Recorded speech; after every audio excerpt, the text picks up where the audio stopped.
Miért kell újraértelmeznünk a város fogalmát? A város több, mint házak, utcák és zajos kereszteződések. Egy város lüktető organizmus, együtt lélegzik velünk. Formálja az életünket, de közben mi is formáljuk őt. És most, hogy a világ népessége már átlépte a 8 milliárdot, érdemes feltennünk egy kérdést. Tényleg a régi minták szerint kell továbbépítenünk az otthonainkat? Vagy ideje volna újra gondolni mindent, amit a városról gondolunk? A hagyományos városok laposra terültek a tájban, amerre csak a ló, majd az autó vitte őket. Az egykori falvak, piacok köré épült lakónegyedek idővel összenőttek, majd beolvadtak a metropolisszá vált központokba. Ez a folyamat évszázadokig tartott. De ma már nincsenek évszázadaink.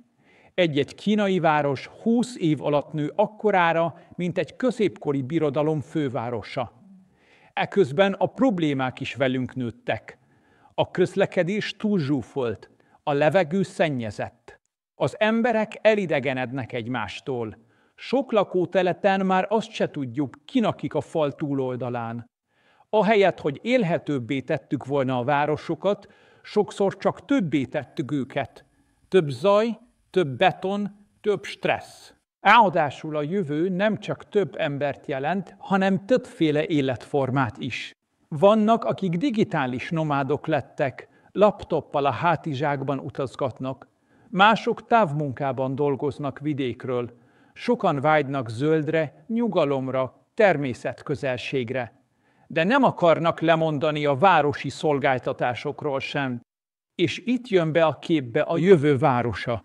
Egy olyan hely, ami többé nem csak egy konkrét földrajzi pont, hanem életmódok, technológiák és közösségek hálózata. Egy intelligens rendszer, ami alkalmazkodik hozzánk, nem mi hozzá.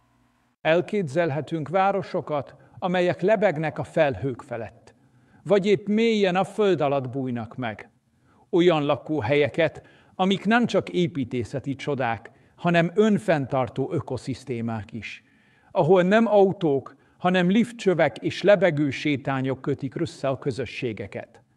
Ahol a város nem a természet ellen, hanem annak részeként épül.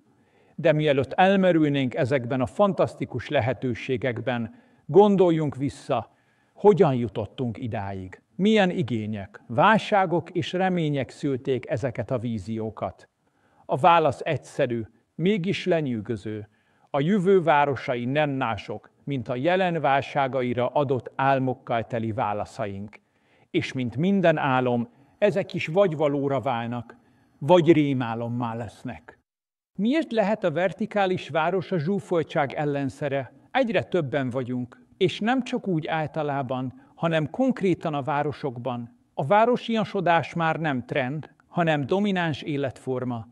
A kérdés most már nem az, hogy városban élünk-e, hanem hogy milyen városban. És a válasz lehet, hogy nem szélesebb, hanem magasabb. Képzelj el egy várost, ahol nem az a kérdés, hogy hány utcányira van a munkahelyed, hanem hogy hány emeletnyire. Ahol a szomszédos park nem a város másik felén van, hanem 3 szinttel lejjebb. Egy helyet, ahol lift helyettesíti az autót, és a kilátás a felhők fölé vezet. Ez a vertikális város. Miért építkeznénk felfelé? Mert vízszintesen már nincs hova. A városok terjeszkedése egy ponton túl nem csak környezetpusztító, de logisztikailag is képtelen.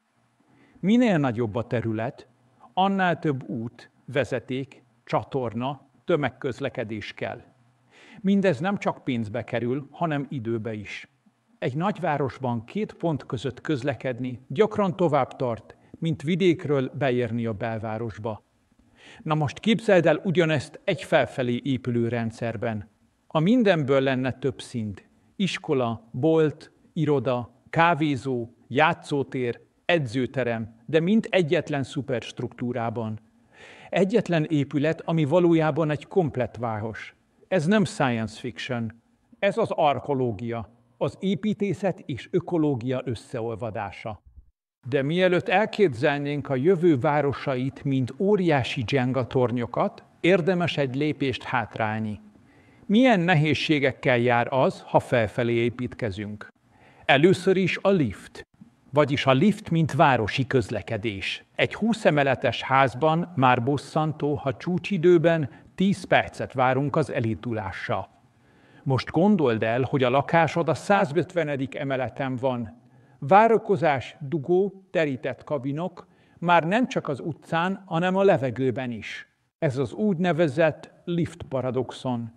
Minél magasabbra építünk, annál több lift kell, de minél több liftet rakunk be, annál kevesebb marad az épületből valódi lakó vagy közösségi térnek. Egy ponton túl a ház fele már csak kábelakna és fülke. Ezen persze lehet segíteni gyors liftek, express szintek, köztes közösségi terek, lebegő átjárók az épületek között, de mindez bonyolult, költséges és energiaigényes.